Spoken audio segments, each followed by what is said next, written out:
Welcome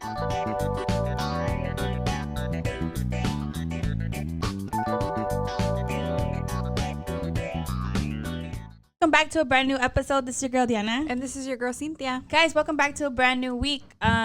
We are excited about today's episode. Very mindful, very classy, very demure of us not to talk all the episode because we have a special caller today.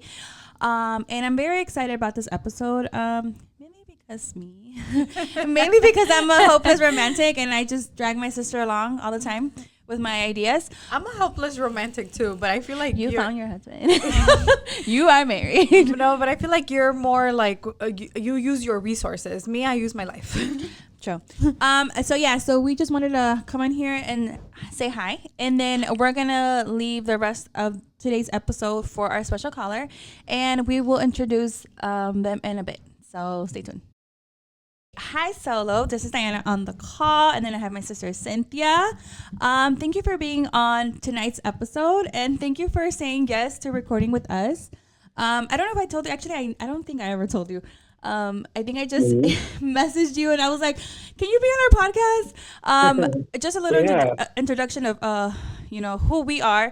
We're basically a Latina sister podcast. We talk about everything. We're very Spanglish. We're very proud to be Mexican American. But we just talk about everything in general, and like honestly, like your content caught my attention. So I'm like, I need this guy on Chingonas talk about it. And she's big on Chicago, so anything Chicago she wants to have. Okay. Yes. So can you please introduce yourself to today's episode?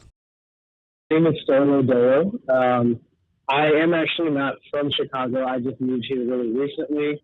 So I love this city though. This is my favorite place I've ever lived so far. Let's see. I'm actually in music professionally. So I'm a songwriter. I was living in LA for a couple of years, but yeah, LA just, I don't know if LA is for me. I really do prefer to live it. So I'm happy to be here. Happy to do cool things like this. So thank you for having me. Of course, and thank you for saying yes. I'm like shooting my shot, like DMing people I see on TikTok because I was like, I love their content, or like it just interests me, like, you know, how you can just like go with the flow and talk about just like real shit. If I'm sorry, excuse my language, we curse a lot here. Yeah, but it's just like honestly like shit that people go through. Shit that people feel and go through. So I messaged you and I was like, you know what? Like I really hope like you can be on our episode. And just talk a lot about your content. So I did find you on TikTok. Can you please just talk about how did Solo start? Yeah, how did Solo start? Were you just walking one day and you're like, hey, like I'm not doing anything, let me go ahead and record myself, or you had something happen to you that day and you're like, wait, I need to make sure that the whole world knows about this? Yeah, so I've always been really introverted. And I've always felt pretty quote-unquote solo-dolo, but not in a sad way, just in a really peaceful way. But the TikTok itself started because when I first moved to Chicago, I decided to stop drinking alcohol. I felt like it just wasn't serving me. It was kind of preventing me from being really productive and really happy and all these things. And I was really, really, really anxious.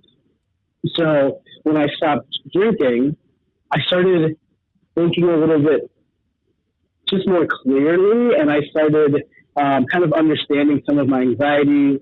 I also started going to therapy, and I wanted to tell somebody all this stuff that I was realizing, and I wanted to talk about my sobriety experience, but because I was so new to the city, I didn't really have anyone to talk to. I didn't really have any friends or significant others, and honestly, I was fine with it, but I just thought that I would talk to TikTok. And I really was expecting like 100 views, maybe 200 views. So it was easy to be super vulnerable. But then, I don't know. People just kind of resonated with what I was saying, I think. And now I just keep talking about it. That's pretty cool. I mean, I do think that nowadays it's a little bit easier. I mean, I'm sure it doesn't take away from having a phone recording and then you're out in the street. But I feel like nowadays it's a little easier just to talk on your phone and being more open about content creating. But I just feel like you took the good in this. You took it where it's like it's gonna help you, but also you're creating content and obviously it got to Diana. It got to me. And your content is very relatable too.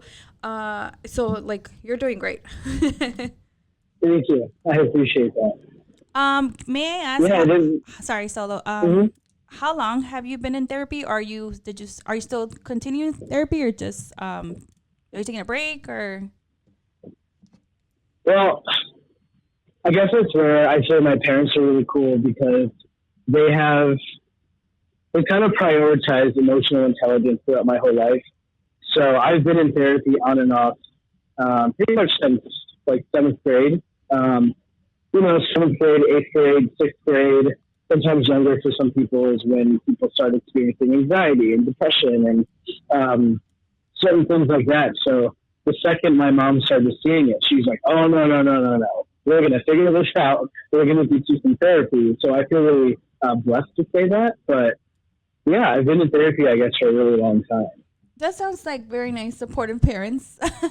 I feel like sometimes, people like oversee that and just kind of brush it to the side and be like, no, you're fine. You'll figure it out.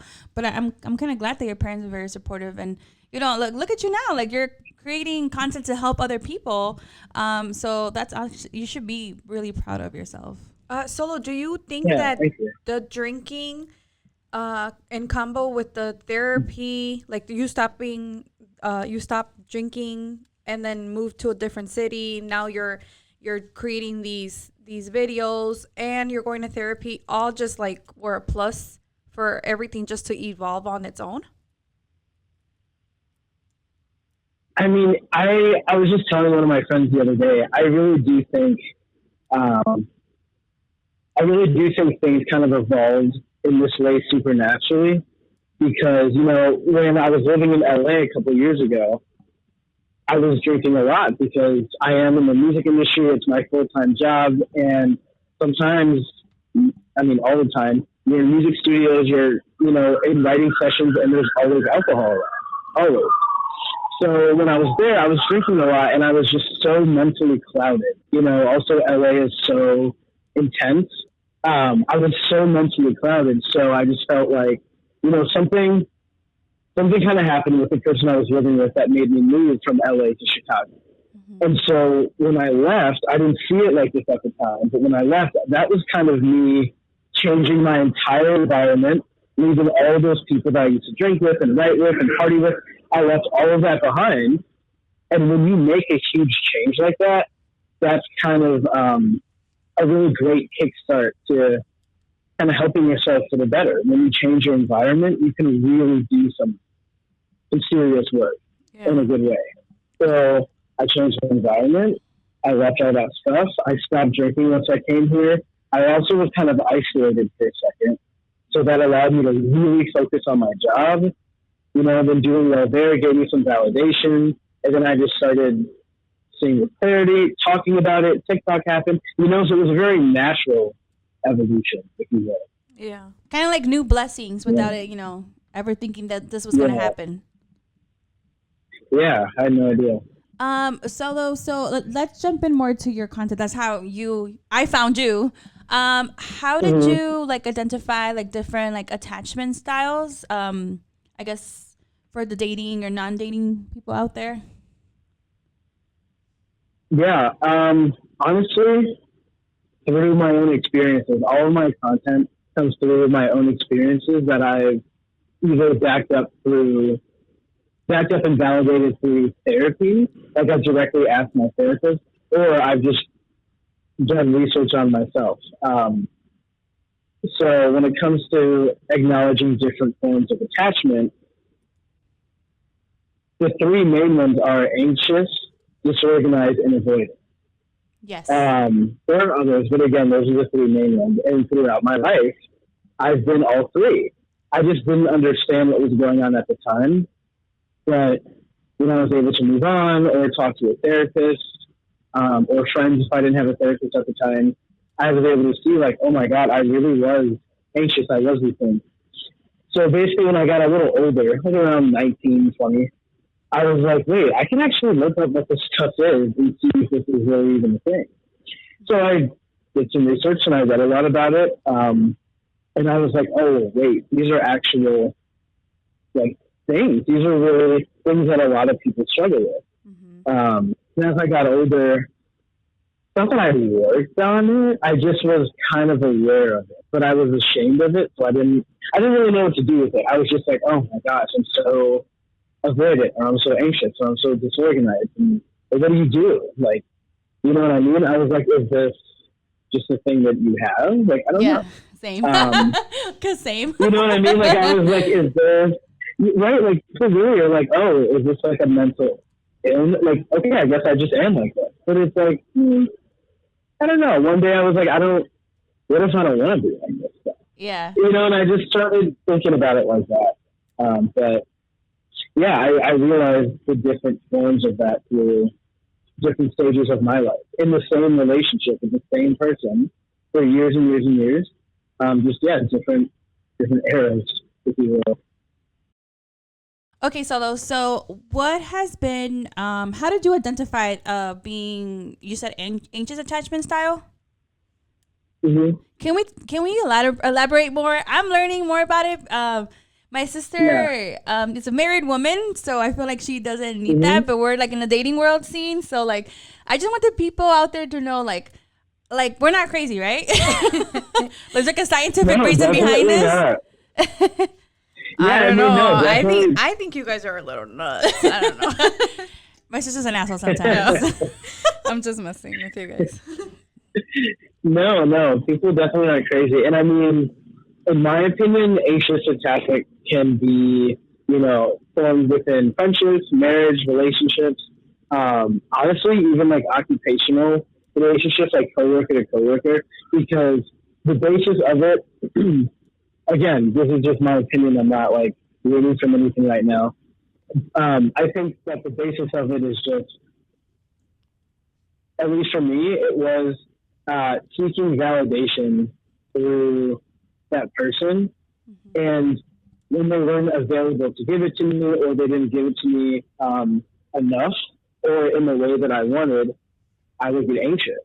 And so, but when they did give it to me, it was kind of like feeding the fire. It was like putting fuel on the fire. And then when they weren't around, I got attached, So for a more, vague example for everybody, vague description, I should say, for everybody, I would say the difference between anxious attachment and loving someone, or just being really attracted to someone, would be the fact that you're okay if they're not communicating with you, meaning talking to you, or if they're busy, basically. You are genuinely okay if they're busy, and you're able to say, honestly, they're probably just at work. Honestly, I know their schedule. I know they're a parent. I know they work the night shift. That's probably what they're up to. And really being able to believe that. That's really like loving somebody. And then anxious attachment is being upset or frustrated or sad, or not being able to move on with your day until you get a text from them or you get a call.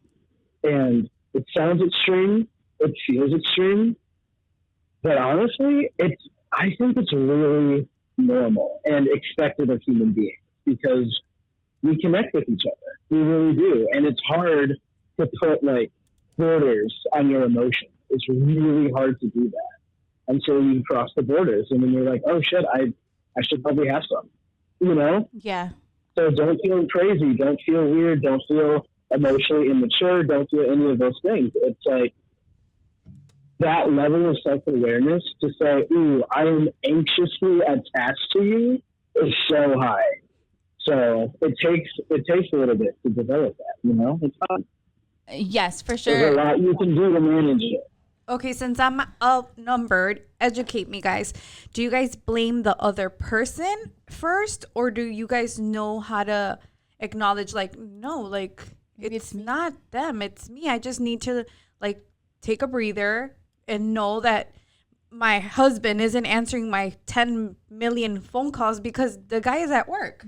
Is it like, do you guys automatically just jump he's into cheating. conclusions, like start making scenarios, whether with it, like you said, it's a coworker, a friend, a family member, or a significant other. Do you guys first jump into worst case scenarios, or do you guys know now or are learning now how to kind of like crack the code and be like, wait, I'm overthinking this, and let me go back to the ground? Solo, help me. And now here's where, and if people feel like they're struggling to kind of crack that code and be like, well, right, because I've definitely gotten messages where people are like, hey, what happens if my partner hasn't texted me back in 6 days? Should I say something? Should I ignore it? Should I let them have space? What should I do? And it's like, okay, for things like that, where it's hard to figure out if it's your anxious attachment or if you are rightfully anxious, I always like to suggest to first of all, just like take a step away from your phone, your partner, and just think about, pretend like you're single, and think about the things that you want from a partner. Realistically, what can someone with a full-time job, kids, whatever the situation, what can they actually do? So some of those things are like, honestly, I like a partner who is down to text throughout the day. It's just, I like hearing from them. It's important. I just like that. Or some people are like, it's okay if they say good night and good morning.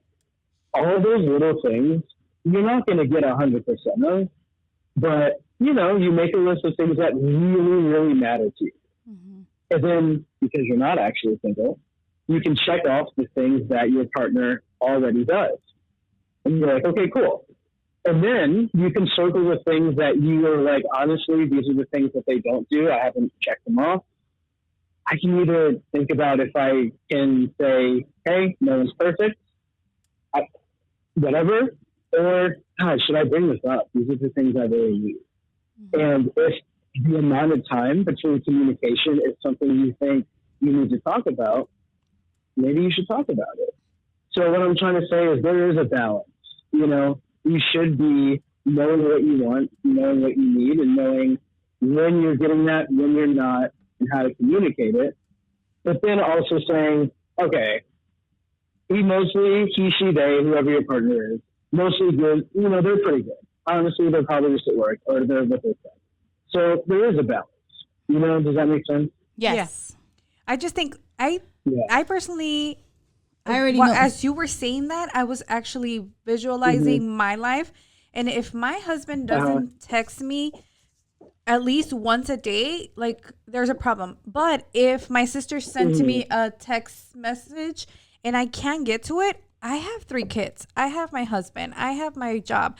And not that I'm prioritizing my life over what she wanted, but I just, like, I understand that at that moment she was free, but I was busy, and I'm gonna either, even if it's a thumbs up or a thumbs down to her message, I'm gonna try to respond.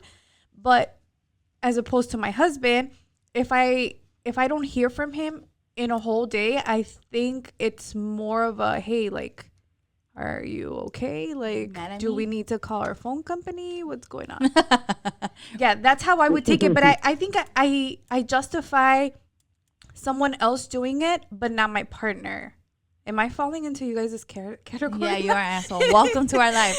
Okay, Solo, check this out. So I've not recently, I got issues. I've gone to therapy. I had like a mental breakdown. I'm not scared to say this on YouTube. And I recently, discovered that I have anxiety. I had like depression episodes. Recently? Damn, not recently, but like, at the time.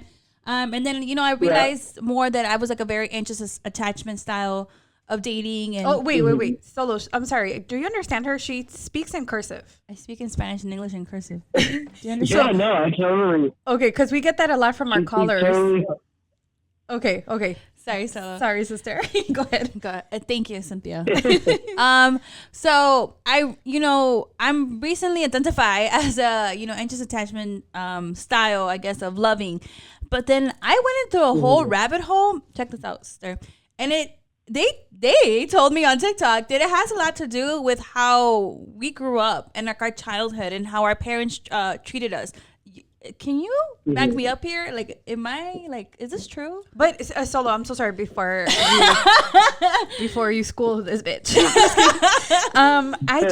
Me and her, like her and I always go through this, that she has a different idea of our childhood. Yeah. I had like, she'll tell me something like, hey, remember when mom beat the shit out of us? And I'm like, no, I don't remember. And then she'll be like, oh, well, do you remember that dad used to only do this for you? And I'm like, no, I don't remember. And then you ask me. Yeah, and then I'll ask her my fucking traumas. And then she'll be like, no, I don't remember. Or yes, I remember. So we lived in the same household for 17 years. Yeah. And then I don't have the memory she has. So like, and we went through this because when she actually went through her depression, she had anxiety and depression, and to us it seemed like it came out of nowhere. Like, she was like laughing, giggling, having the time of her life, and then comes Monday morning, like she went like completely shut down. Yeah. Like, no eating, no sleeping, no talking, nothing. It was like a person like just sitting there on the couch, and we're trying to like literally understand why this happened, and we're asking her questions, and we're telling her, hey, like, did it come because of this? Did this happen? Did somebody hurting you? Did somebody threaten you? Where is this coming from? And I think it took her a while for her to open up and actually tell us, like, hey, like, this has been building up, and I just exploded out of nowhere. But it does come back to, we had the same upbringing. Yeah. But she has a different memory of what we actually went through, or she perceived our life events our lives differently to what to me was very minimal. For her, it was more like, no, that impacted me.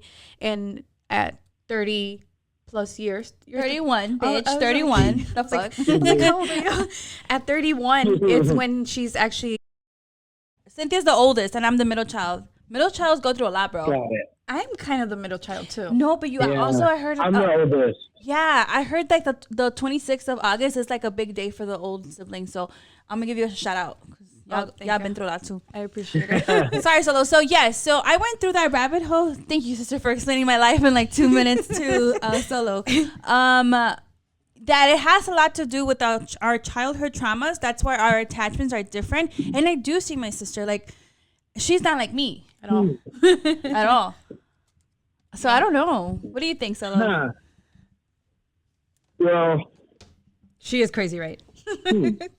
well, no. So first of all, am I talking to Diana right now? Yeah. Cool. So first of all, are you an empath? Yes, I am. Oh my fucking God. Yes, I am. Yeah. So me too. Ah! So the reason I ask. You're gonna pop his ears. The reason I ask is because, obviously, like, I feel like the whole empath thing is not, I don't know if that's science. Like, I don't know what that is. So I don't know how to back this up. This is really just what I think. I am an empath too. And when I was a kid, everyone described me as, like, everyone in my family described me as really sensitive. And that didn't really, they didn't say it nicely. Like, it wasn't like a good sensitive. They were like, oh, you cry so much. Oh, you get so sad. You're always misunderstanding things. You're so sensitive, you know? And I wonder, because I too would take things and be like, hey, remember when this happened? Like, that was crazy. And people were like, that's not, I don't know what you're talking about. That's not what happened. Yeah. And as I got older, I kind of realized that because I'm an empath, I would take certain things like my mom, for example, yelling, or my mom getting really, really, really upset about me bringing home a bad grade. I would take something like that and absorb all of her emotions, her facial expressions, her body language, all these things. And I would like internalize it. And the deeper it got, the more it kind of like dramatized. And sometimes it's not that you lie or we make things up, but sometimes our brain like matches, our brain takes the size of our emotions and will match our experience to them so that we don't feel crazy. So it's like if someone hits you on the playground, you're going to be like, Mom, someone beat me up today. When in reality, like, you didn't get beat up. Maybe they hit your shoulder and they shouldn't have. But like that's what kids do all the time. They're like, this happened to me at school. And then you talk to the teacher and it's like, yeah, that wasn't supposed to happen, but it really wasn't that deep. So sometimes when you're an empath, you do things like that with yourself and your family and your experiences. And you're like, oh my God, like, remember when I brought home that C minus and like Mom cursed me out and she just like wouldn't stop yelling for hours. And it's like, well, that's how it felt to someone who absorbed every last drop of her emotions. But my mom doesn't swear. Yeah. She like actively doesn't swear. To this day, I've never heard her swear. So I know for a fact that didn't happen. You know what I mean? Yeah. So I wonder if you were absorbing a lot of emotion. I wonder if you were like, if you were anxious about the situations that you were in, or if you just totally misinterpreted things because of how big your emotions are or how capable you are of feeling things, that it just got so out of hand inside. Yeah. I don't know. Yeah, and I really do see it because I was always the older sister. I do have an older we do have an older brother, but I was always the one taking care of my siblings. I was always the one in charge of because my parents had to work, and obviously it's very common in the Hispanic community that we have the oldest sibling take care of the house.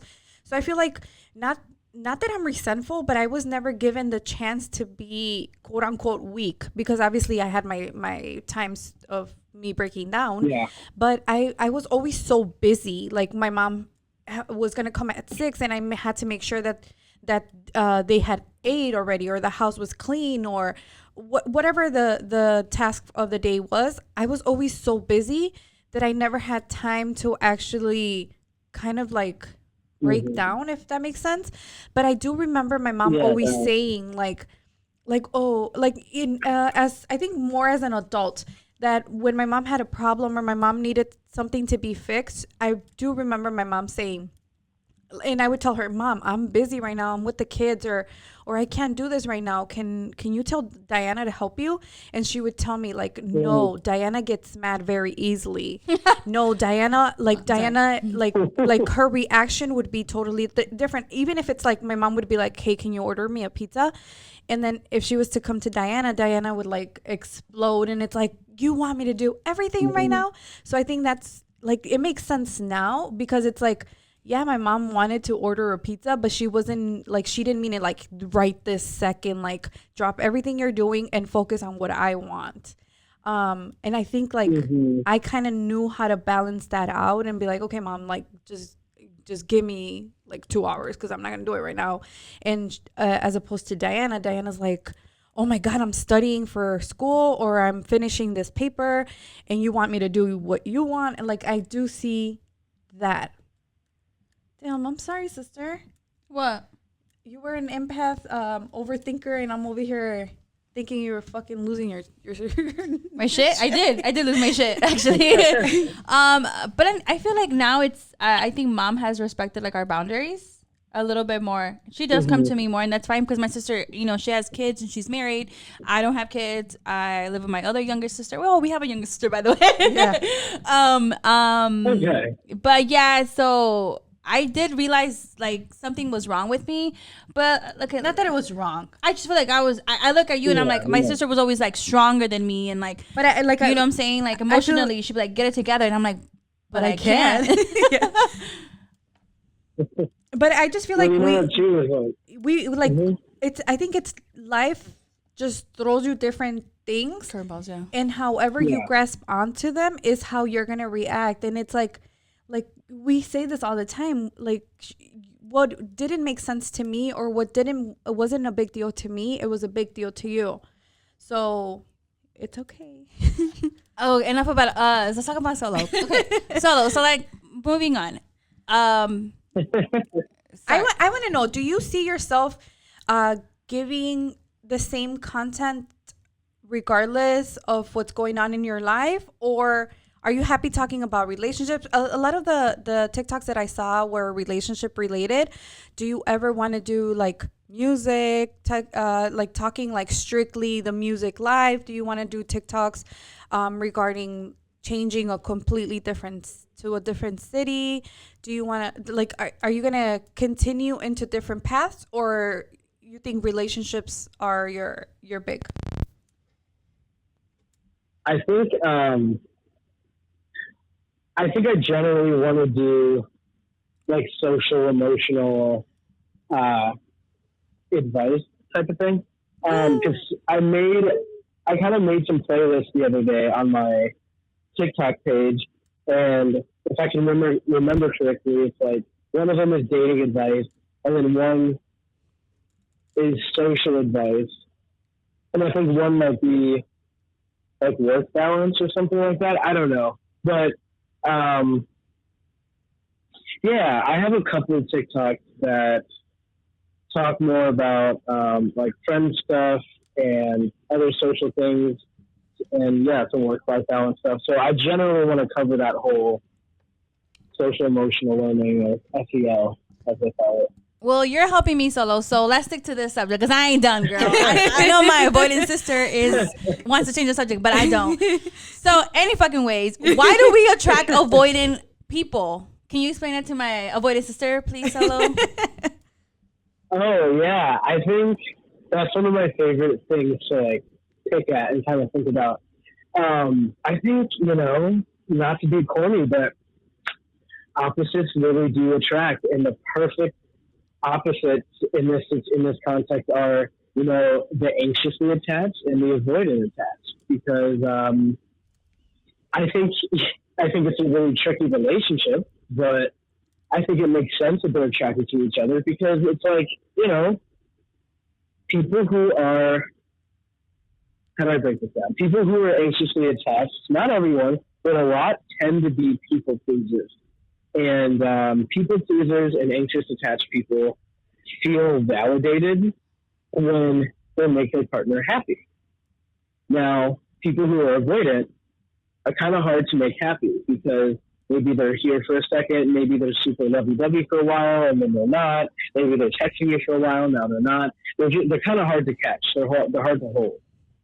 But their needs are pretty intense because they're all over the place. So if you give a people pleaser difficult, or an anxiously attached person, difficult needs to fulfill, and they can actually do it, it feeds their fire. It lets them know, okay, my partner's happy, they're not going anywhere. Also, I'm a good partner because look at me, I can fulfill needs. And like, oh my gosh, look, like we're just strengthening our bond. Like, this is so great. Oh my God. And the avoidant person honestly just kind of shrugs. They're like, sick dude, thanks. Don't really want to be here that much anyway. It's cool. So it's really this like toxic thing happening, but they attract each other because they have exactly what the other person needs. Mm-hmm. Avoidant people don't usually avoid, they're not really trying to avoid you. They're just trying to avoid maybe their feelings or expression or commitment. But if they didn't want romance, they would have ended things. So what they want from the anxiously attached is the attention, the affection. It feels good. Everyone wants that. It feels good. Yes. And the anxiously attached from the avoidant person, sometimes they appreciate those random bursts of like love and affection. It's like a slot machine. It's like you're not pulling every time, but the times you do give you just enough adrenaline, just enough to keep you coming back. And it's exciting, and it's like, that's true. And it's like thrilling in a weird way. But you know what I mean? Okay, so I don't know if you believe in astrology. Let's go this way now. So my sister and I are both water signs, and we're like the sensitive people, I guess, in the zodiac sign. May I ask what zodiac sign you are? Yes. So I have a copy-paste answer for this question. Uh-oh. And I'll tell you that my copy-paste answer is I am the sign that usually doesn't tell people because I don't like to be categorized as stereotypes. But if you can guess in like 2 tries, I'll tell you. You're a Scorpio. Earth sign? You're an Earth sign, sorry? I also don't know a lot about this stuff. You're a But I Virgo. think so. You're a Nope. Virgo. Damn. Oh wait, Earth. Me Googling Earth signs because Diana's the one that. I froze. I should know this. This is like last my guess. Earth last sign. guess. You are Capricorn. So, Please edit it so out. you are a Capricorn? Yeah. Okay. And why don't you like people knowing that? I thought Leos don't like people knowing they're Leos. Just because, like, I really don't feel comfortable when people, like, stereotype and categorize me, and then they say annoying things like, oh, you said that because you're a Capricorn. It's like, there's so much to me. Like, I've been through so much. I'm such an interesting, unique person that it just almost offends me when people are like, you just list from Google, you're that. And it's just kind of like, oh. You're more than that. Why are you talking to me at all then? You've got it all figured out, it seems. Like, you know what I mean? It's just a little frustrating. I'm actually happy I asked because you know how like astrology now is very popular on TikTok, and like I am a big astrology believer, but I'm also like a believer of everything. But you know, sometimes you're right. They characterize you right away on your zodiac sign. So like as water signs, I guess we're weak, and then I guess as earth signs, you guys can be like stubborn or like perfectionist or whatever, you know, whatever the definition might be. But does that have to, like, sometimes, or do you hear people like, oh, you're an anxious attachment style of loving because of the zodiac sign, or you're an avoidant because of your earth sign, or X, Y, and Z? Yeah, someone, I was dating someone like a couple years ago before I moved here, and they were like, honestly, well, I told them, I was like, honestly, like, I don't really want to continue with this relationship just because I'm working on some things, and the things I'm working on just don't, it's hard to improve with the connection that we have because it's really dependent, and I just need to just figure this shit out. And they were like, oh, like some attachment type of thing. And I was like, honestly, I have nothing to hide. Yeah, I'm really working on just generally not feeling that way about people, and I just feel like our connection's really dependent. So I'm gonna go. But yeah. And they said to me, they were like, you know what? I kind of feel like this is they were like, I kind of feel like this is a Sagittarius stuff. And I was like, hey, well, you just proved my point about zodiac stuff because I'm not a Sagittarius. So that's that. But they were like, well, I just think that you're attached because of similar to your Earth or to your zodiac sign. You guys have a lot of this going on and a lot of that going on. And it kind of frustrated me because I've done a lot. I've been single for a while, and I've spent a lot of time thinking about the root of any attachment style I've ever experienced. I spent a lot of time figuring out where it came from, to the point where I could tell you exactly where it came from, who was involved, and what could have been done differently to avoid me feeling that way for the past 5-6 years. Like, I've really done the work, you know? So it was just kind of frustrating when they were like, oh, it's because you're this. And I was like, no, actually, it's because in 2002, this happened. Yeah. Like, no, yeah. You know? You're speaking facts. I like that. Because sometimes, you know, that's just like on the side. Whatever else we encounter, that's so, like, the experiences have made us who we are and what we feel. And, you know what, in other words, like the trauma too, you know, like that doesn't define us, but it does make us feel and see life differently, you know, and connect with people, to be honest. So what's like your top 3 advice for people to start working on their attachment styles? I would say in this order. 1, never be afraid to call it out. Never be afraid to call it out. There's so many times. It's like anything else. It's like a really bad diet, or it's like a substance abuse problem. It's like we have these tiny little voices that kind of tell us like, hey, what you just did right there demonstrates that we have a problem. We have these tiny voices that say that all the time. We just kind of push them away. Like, there's so many, think about it. There have been times in your life where you were like, I'm doing too much. And that doesn't always mean anxious attachment, but generally that's your mind being like, hey, let's think about this. So, number one, never be afraid to call it out. If you feel like, ooh, okay, it's only been 3 weeks and I am really into this person. Like, I just do not know what's taking them so long to text me back. Pause and be like, hey, it's only been 3 weeks. Hang up. I need to slow it down. I may be feeling a little attached. Like, never be afraid to call it out. Mm-hmm. Number two, because if you can call it out, or I guess I should say, if you know it's there, then you can address it. But if you don't know it's there and you pretend like it's not there, then it's always going to be there. Yeah, and I think you're only feeding it and creating it a larger problem. Yeah, like if there's a ginormous bug in the corner and you just pretend like it's not, well, it's certainly not going anywhere now. Mm-hmm. But if you decide to like pick it up or squash it, whatever your style is, no judgment, you know what I mean? Then like you're going to get rid of it. Yeah. Same thing. So one, never be afraid to address it. Two, if it's really getting you down one day, like people who are anxious or avoidant or disorganized, we kind of have, it comes in waves. Like some days we're more whatever you are than other days. On days that you're really like, oh, I'm struggling, honestly, if it makes sense to you, you can either tell your partner, hey, I'm kind of having a day. I'm going to disconnect from my phone for a while, but I'll be back. Take some space and just kind of go over the facts with yourself. Like if you're the anxious one, remind yourself of the happy fact. They wouldn't be with me if they didn't want to be. I could always ask them if something was wrong. Like whatever makes you anxious about your connection, you just logically remember yourself, hey, I can get the answers I want. I can ask.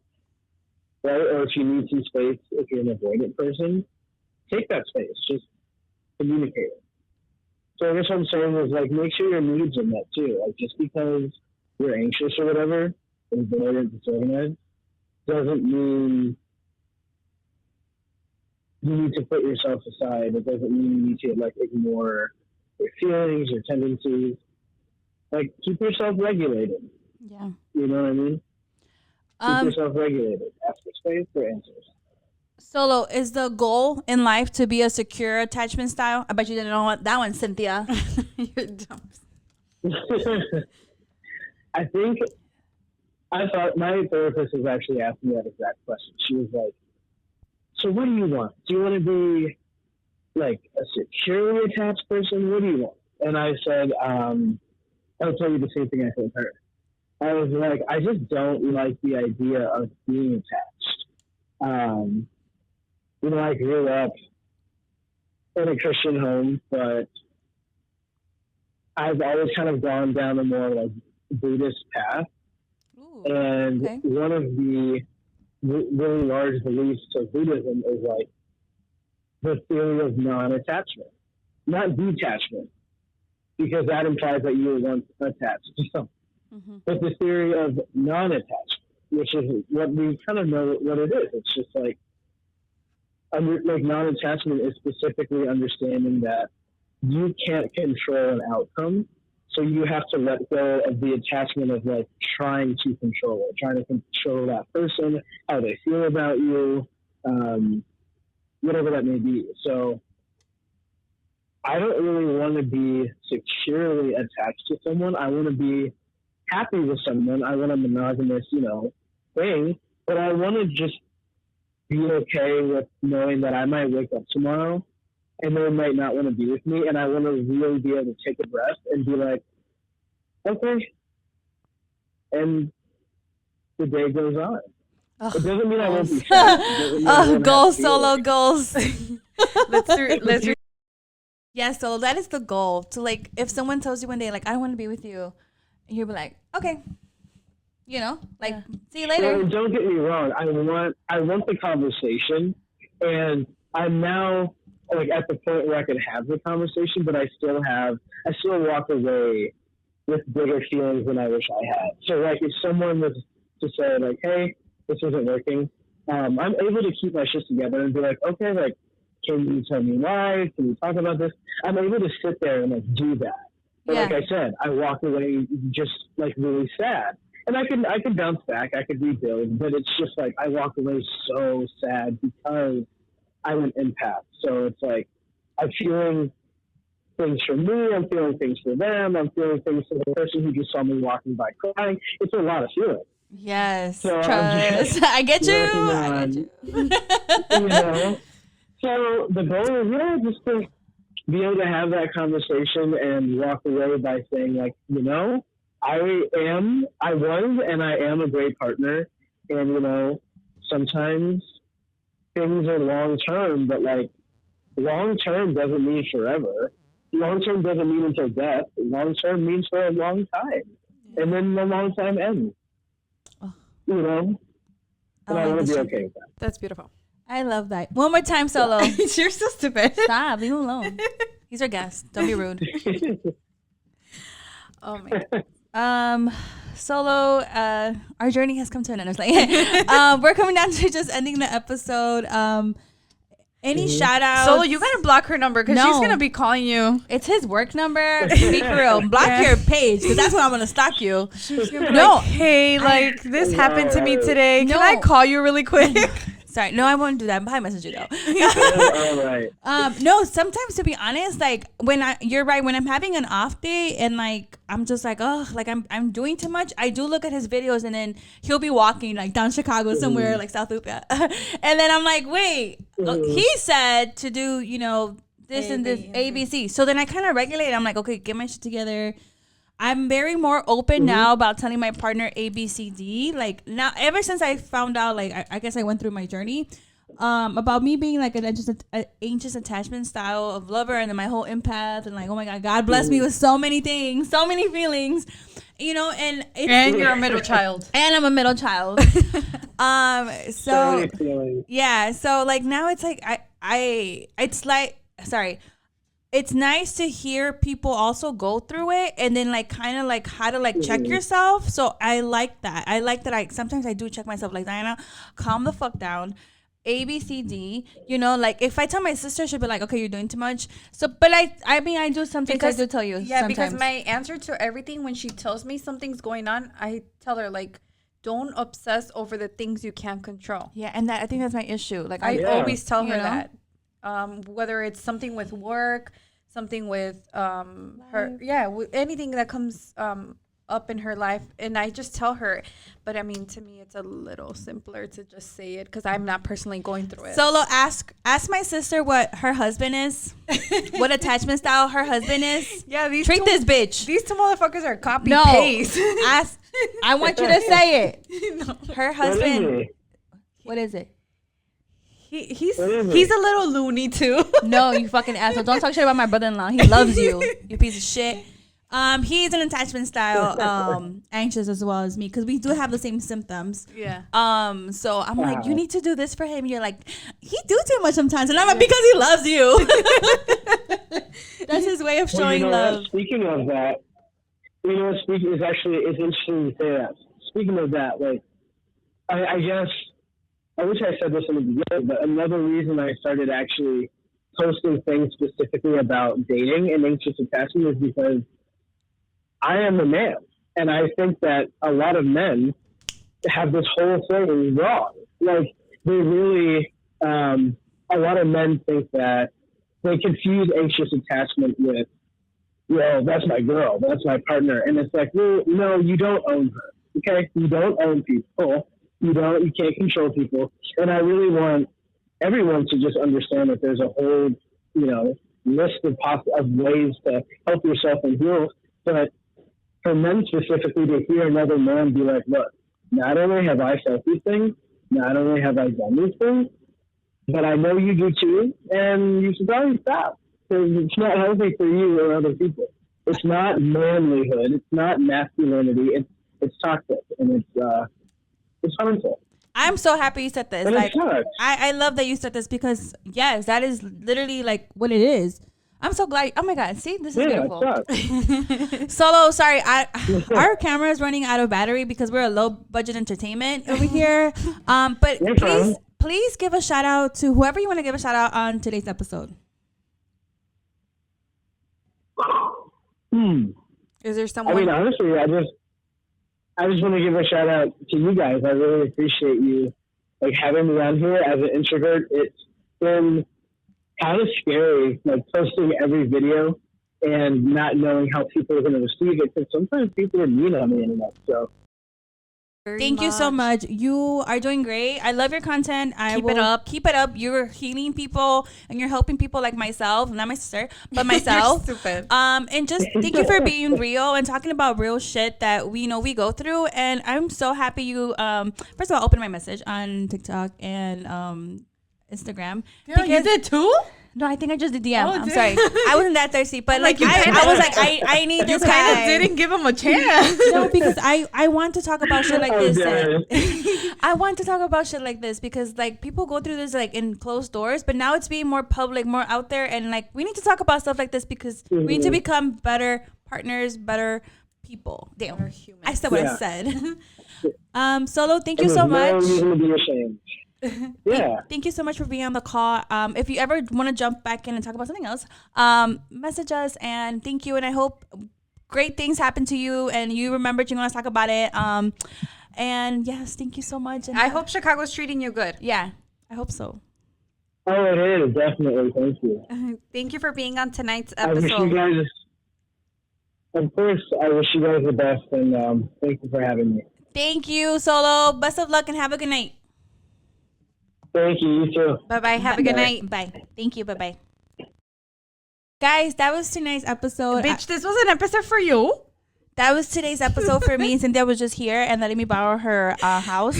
My But- electricity. Solo, before our camera dies, because our camera is going to die, thank you so much for being on this episode. I'm so happy you were here. And I can't wait for people to listen or watch this episode so people can get, like, bring awareness, I guess, to, like, different love attachment styles and become better people. Yeah, we're gonna and put lovers. his credentials down below. Make sure to follow. Make sure at least one video. Go on TikTok and go comment saying Chingonas brought me here. Yes. Whatever video you identify to, or even if you just the first video you clicked on, just in the comments write Chingonas brought me here. Yes. And just to close out that episode, thank you guys for all the love and the support. And until next time. Until the next time, before the camera dies. And we did charge it. We just had a long episode. I don't want. Okay. Until next time. Bye.